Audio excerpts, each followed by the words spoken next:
këto organizatë terroriste, po themi, që janë prodhim madje në Albania. Supozojmë se janë. Tani këto mund të bëjnë terrorizëm dhe jashtë Shqipërisë, se këtu është problemi, se pse thua ti në Bruxelles atë, thua në Bruxelles sepse ti thua, shiko, tu ka bërthama terroriste, që nesër do vinë në shtëpi, do vdekin në shtëpinë. Do bëjnë akte terroriste. Ty ta tha Maduro? Jo, nuk është ta tha Maduro.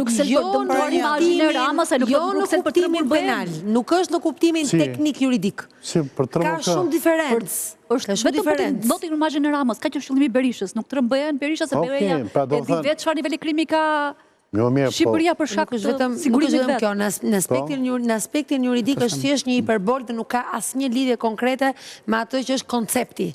Ai e hiperbolizon duke u nisur nga ai që është, le të themi, perceptimi apo edhe ligjet që janë të Shtetit Bashkuar të Amerikës, që kanë elementet e tyre të vlerësimit me një legjislacion komplet ndryshe nga joni, dhe që BE-ja nuk e njeh në të njëjtën formë si Amerika konceptin e terrorizmit të lidhur me organizatat kryesisht të trafikimit të drogës. Njerëzit duan të dinë ka apo s'ka grupe kriminale që shkojnë deri te cënimi i shtetit, i jetës time tëndes, i shpërndarjes së drogave në shkolla. Dgjoj. Ore koncepti juridik është saktë se të shpjegosh kodin penal dhe ligjin tani njerëzve i trash kod se nuk i intereson. Të ta themi çik shkurt. Ore, unë nuk ka nevoj të trash apo të holloj njerëz, njërë të lutem se konsekventat që deri në fund. Unë as nuk trash, as nuk holloj njerëz. Por të jemi të saktë, sepse kur të flasim, okej, dhe kur të flasim kemi respekt për tjetrin.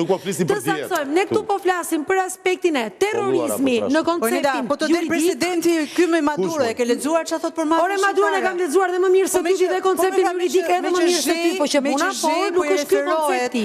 Një deklarate të një presidenti të Berishës, nuk po i referohet fare Madurës. Për mafia shqiptare që ndërhyn, që vë bomba, që edhner njerëz, që vret njerëz të rëndësishëm. Po i referohet Berishës dhe narkoshtetit shqiptar. Po Berisha çka kujton ti se nuk referohet? Tani, një sekond, nuk e di, ti investigative duhet ta di shumë më mirë se sa unë për sa i përket konceptit të Maduros, organizatave nga Venezuela, nga Meksika, nga Dubai, ne po flasim për lek. Në Dubai nuk dinë kanë vënë shqiptarët në bomba, po flasim për bombë tutashis. Po flasim për këtë, s'ka lidhje fare me këtë. Cigaresh në port.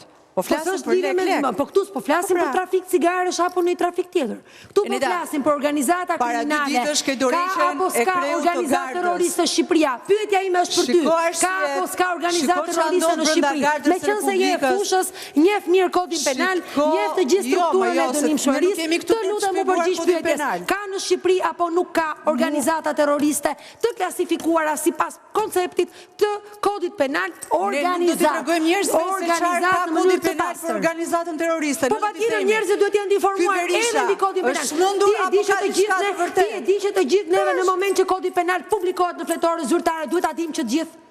Besoj se kjo është përgjigja. Ti juriste motor e ke me shumë fanatizëm, unë s'dua të Jo, unë kam me fanatizëm për qenë i saktë. Për qenë, jo, duhet ta lexosh se ke për detyrë ligjore. Mos njohja e ligjit nuk përjashton nga dënimi penal. Kështu që kanë ndjekur zgjedhjet.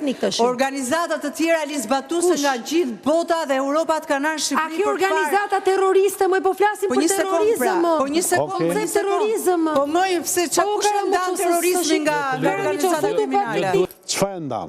Çfarë ndan konceptin? Pyetja e Andones mua duhet të saktë. Pastaj i ndan ti ke ekspertizën ta ndash ose ta bashkosh aktet e terrorit. Po. Ne na mungojnë te narkotrafikantët. Ne kemi dashuri me shtetin këta, nuk kemi terrorizëm me shtetin. Ne na mungojnë tek narkotrafikantët tan aktet e terrorit, që ti përthejnë pastaj në narkoterrorist, jo në narkotrafikant. Ky është dallimi. Që ka dhe një ideologji mbrapa. Deri më sot, jo.